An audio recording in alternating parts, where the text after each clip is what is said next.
look at yourself on camera is weird. Divine Rise.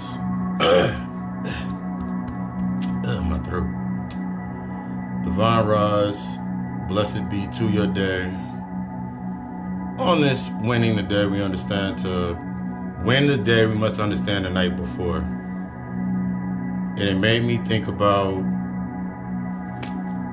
I just made the TikTok video, it's in my story. And it made me think about paranoia versus patience and the aptitude of peace. And how I used to use paranoia to define my peace. Remember, your patience is, in order to understand the key to your patience, you got to look at the emotional underline that sets the tone for your pace. I had to understand the emotional underline to set the tone for my pace. I had to go out of the mindset of what I was getting and what I was learning. Because in some of the scariest moments in my life, that's where the lesson was. That's where the jump was. If you had told me 2 years ago, 3 years ago, hell, even 4 years ago, 5 years ago, I'd be doing what I'm doing now, I'd look at you like you were crazy. If you had told me that 2 years ago that I would be in a space of learning patience and understanding patience is dealing with my internal conflicts, I wouldn't have known that I've been doing it. See, the thing about your patience is based on your pace of the emotion that sets it off. So if my pace is always erratic, if my pace is always based on what I'm receiving, what I'm getting, in order to maintain my behavior or my pattern or my habits, then it'll always go into that polarity of paranoia. It'll always go into my polarity of paranoia. I remember always being in these positions that I would create for myself, and then I would create this stream of paranoia. I would create a stream of paranoia, my self-worth, my value, understanding, and really getting into those internal conflicts. And that's what patience teaches. Patience teaches us to sit with the internal conflicts. Paranoia gives us the false perception of, I don't have to really deal with that right now. But then I had to understand that we've been getting throughout the last couple of weeks that I'm not reacting to the world. The world is reacting to me. I'm not reacting to the world. The world is reacting to me. Remember, we talked about it last week when we were talking about the difference between emotional relevance and becoming emotionally present. I didn't understand that a lot of times my paranoia kept me in a state of emotional relevance. That means I could define the emotion, I could define the examples of the emotion or the conflict or whatever it was going on in my life at that point in time, because I could give it something that I could see, I could touch, I could feel, I could taste, I could use my senses for it. But my patience, it taught me to sit with my senses. It taught me to sit with what I was seeing. It taught me to sit with what I was tasting. It taught me to sit with what I was feeling and what I was touching. It taught me to feel it. Going outside of the space for the emotional relevance, I could easily be like, ooh, it smells like shit.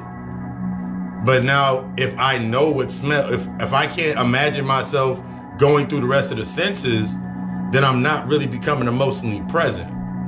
So a lot of times we put ourselves, that paranoid space, this paranoid space is based on the reaction. The paranoid space is based on a reaction. I didn't realize how much I was reacting so I could stay relevant to the point. I could stay right or I could be wrong. I could say sorry, or I could, what I was doing inside of that space to stay relevant to the space. It was always based in this sense of what I was getting or what I was giving or what I was receiving, when I was getting it, when I was receiving. I was meticulous in that space. And it was easy for me to remain meticulous in this space because I had things in the space that can keep me in that meticulous pattern. I had the job that can keep me in the meticulous pattern. I had the relationships and the associations that could keep me in the meticulous pattern. It could keep me in that state of paranoia. It could keep me reacting. It could keep me reacting. It could keep me in that time loop. And remember, we've explained this before, talking about that time loop. That emotional time loop is based on, I don't care where you're at. Talked about this yesterday. I don't care where I was at. I don't care what I was doing. I don't care the feeling, whatever it was, based on the age that I was.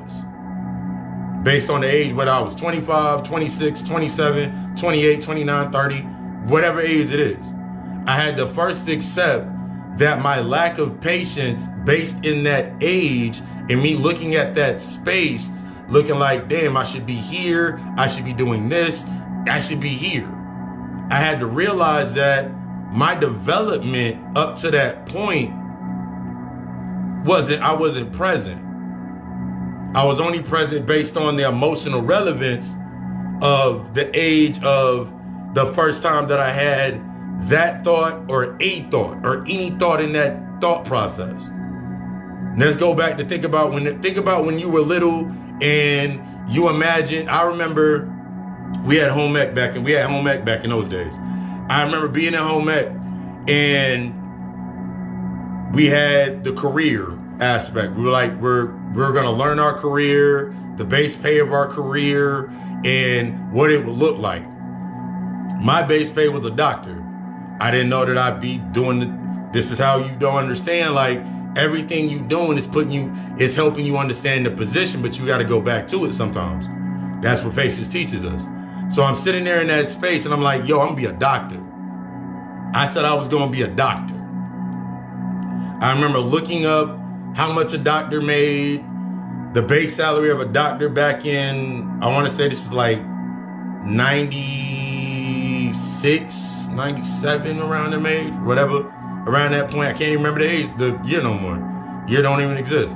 But I remember I was looking at how much a doctor made, and the base pay for a doctor at that point in time was like $250,000 a month, $250,000 a year. So then I had to learn how to break down the $250,000 a year. And I said, okay, cool, I make this much a month. So with this much a month, I have this house, I'd have this car, I'd have being this right here, I'd have this many kids, I have this, that, and the third. Now, the reason that I brought that story to the surface was I didn't realize that I was setting a course. I was setting my course unconsciously. Because every time something triggered me, it led me more into that position. It led me into that position. Been wanting to be a doctor of some sort, didn't know what kind of doctor I was going to be. I didn't know I was going to be Papa Lucifer at age 11 and 10 and 12. I thought I was going to be an entirely different person. Told the story before, talking about the aspects of me thinking I was going to be a restaurant manager and that predestination based on the insecurity.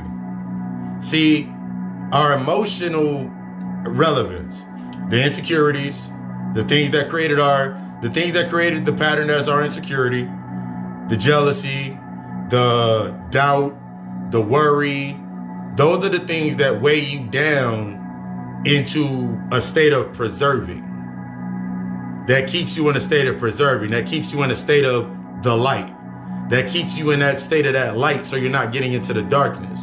You're not tapping into your darkness. You're not learning your perspective, because only my patience is found in the darkness. My patience is tested in the darkness. My patience really truly can't be tested in the light, because I can see everything around me. And as long as I'm looking at everything around me, that means I'm projecting in my space everything around me. I'm projecting into my space. Remember, the world's reacting to you. You're not reacting to it. That paranoia kept me in this sitcom complex. Season after season, season after season, season after season. It reminded me of that story. Remember, we talked about Will Smith, and he finally came to the surface talking about how he felt with himself, and it was a real shadow wreck moment at the red table, and he talked to the original Aunt Viv and how he would react to things, and if people didn't like him or didn't think a certain way about him, were not willing to preserve his identity, then he would become the ruthless one. That's a lot of times what you're doing inside of your space. When things are not helping you, when things are now in your space that are triggering you to step out of that identity to face those conflicts, you become the paranoid, ruthless one. You become argumentative. You stay in that argumentative state. You stay in that conflict state. You stay in this projection based on your own insecurity. You stay in that wound of that acceptance. You stay in that wound. So anything that's coming into that space that you have not yet defined in your darkness, of course, it needs to keep playing out. One of the biggest things that kept playing out for me was, I remember when my pops, one of the biggest things with my pops, was his undertone to me as I heard it was, that's not going to be your job. You're not good enough for that.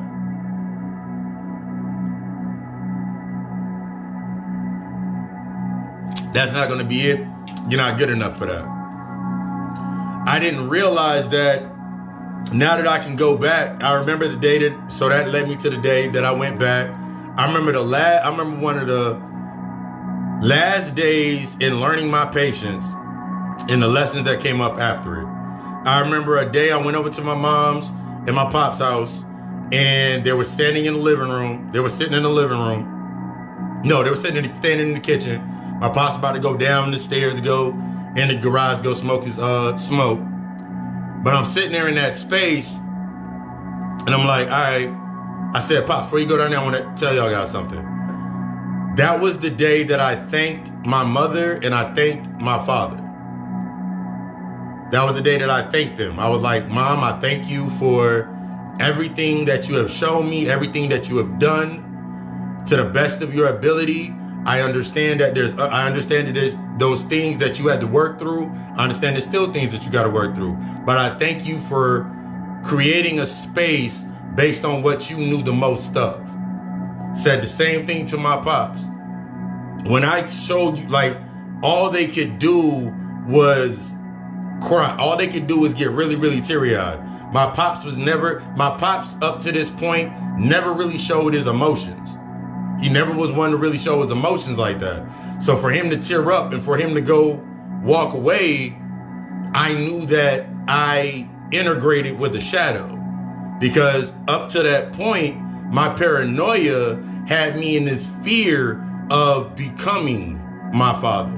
But remember, whether you love it or you hate it, you're always going to have the same result. You're always going to become it. So me facing my father, facing this shadow, this adolescent shadow, it forced me into a position I integrated with my shadow.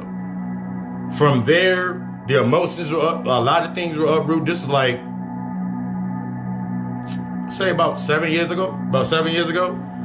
A lot of things were uprooted from that point. Same thing with my mother. A lot of things were uprooted at that point. A lot of things came to the surface. A lot of internal conflicts that I've been hiding from came to the surface. And this was just one avenue of me understanding how to jump. See, your patience teaches you the keys to how to jump.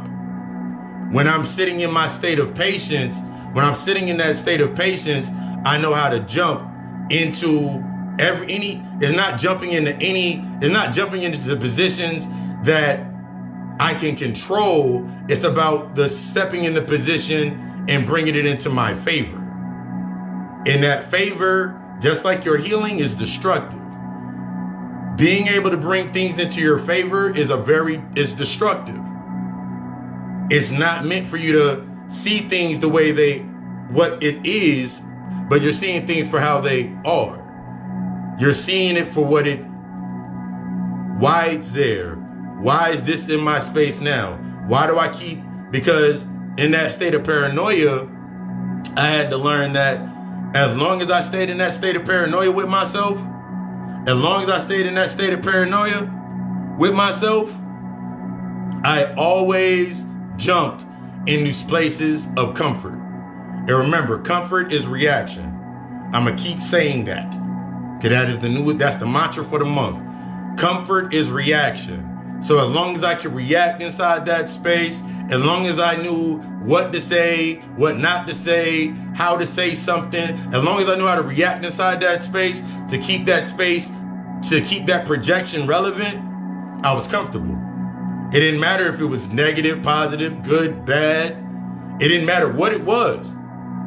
As long as I was able to react to it, as long as I could keep the same pattern, the same habit, and then say that I was maintaining my peace, I was protecting my energy, but in reality, I was in a state of paranoia. I was afraid to feel. I was afraid to face. I was afraid to say certain things, because if I said this, then it would lead to this, and then it would be the end of this. I was afraid of, since I was in the lack mentality, since a lot of us were I was in that lack mentality, I was more afraid of what I was going to lose. So I never looked at what I could learn. I was always afraid of what I was going to lose, never looking at what I needed to learn.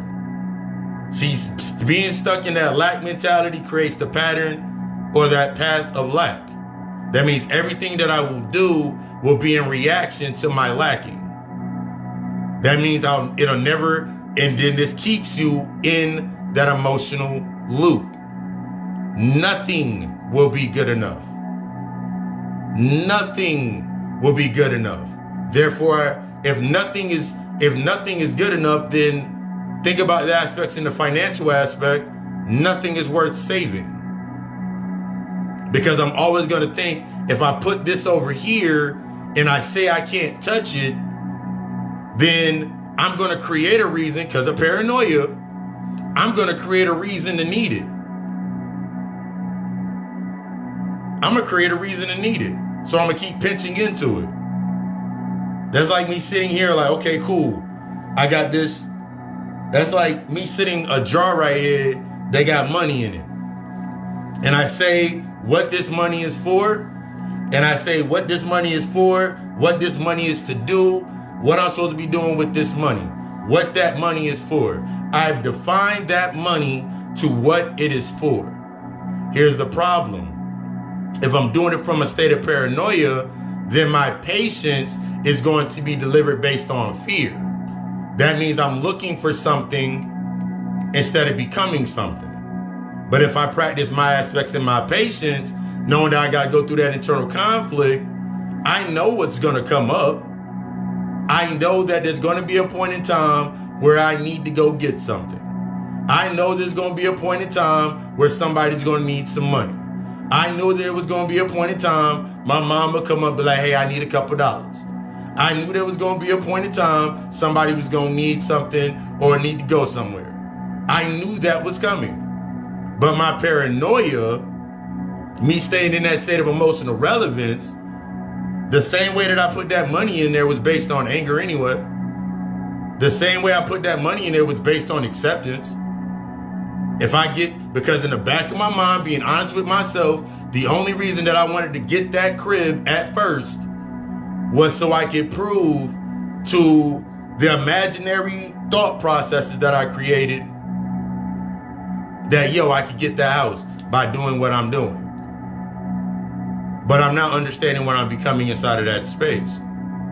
So now everything, I remember creating those archetypes of relationships in my mind based on where I thought I was at to stay emotionally relevant.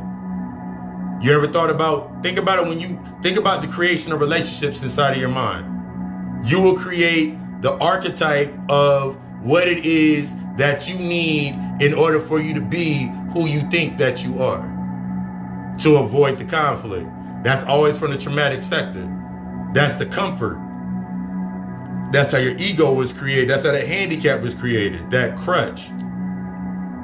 So if someone comes into my space and they fit these characteristics, then I'll be open. Then I'll be honest. But I have to think about how I created the space. If I created them from a point of lack, then I gotta stay in the point of lack. This is when we get into the aspects of the isolated reactions inside whatever relationship it may be.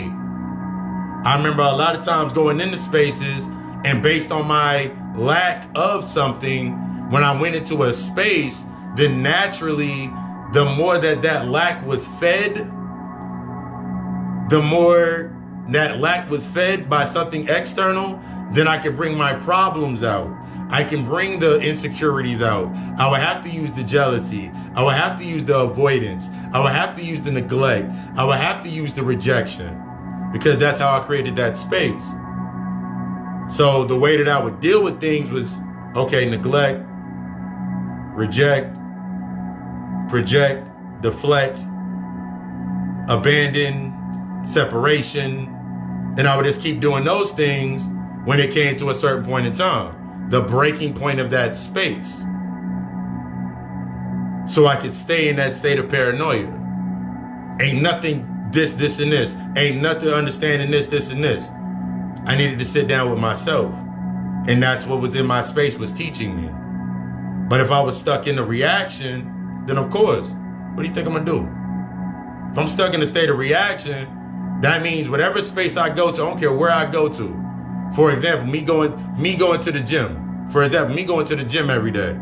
If I went to the gym based on a lack mentality, as an example, that means everything that was in every other space as the underline of the lack, what I was lacking, or the lack, insecurity, those emotional aspects, in that space, I would need to search for things that kept me in that state or kept me reacting to that state of being. So if I go to the gym and I'm working out and there's a dude sitting beside me on the bench sitting beside me, and that nigga lifting like 50-pound weights 3 times, my lack or my insecurity would have me sitting there, let me go grab that 50-pound weight and see if I can do that. Instead of learning that this nigga, it don't matter how fast he did it. It don't matter how fast he did it, how he got to it. In reality, it was like looking at him like, damn, look at his form. He isn't shaking.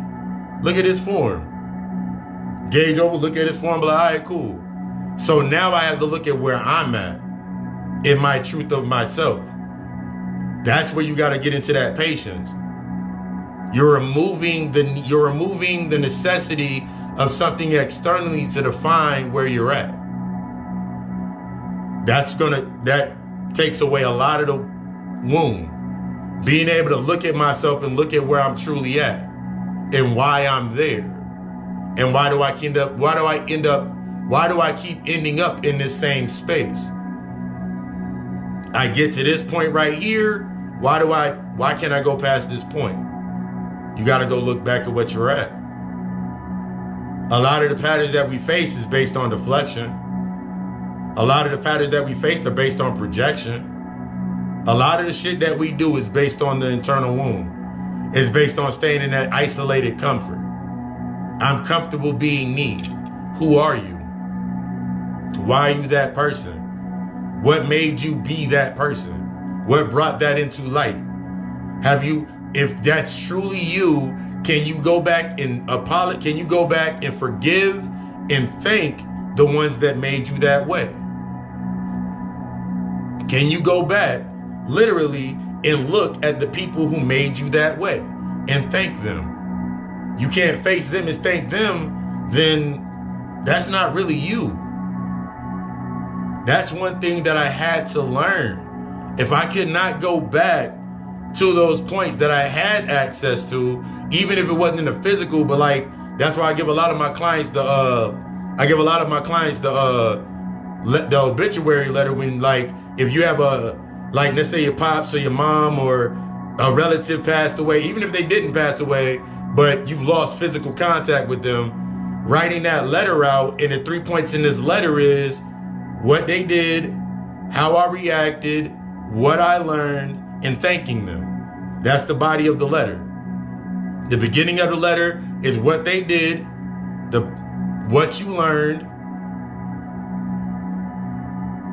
me accepting it, and being able to thank them in that letter. That's one of the number one letters that I give my clients.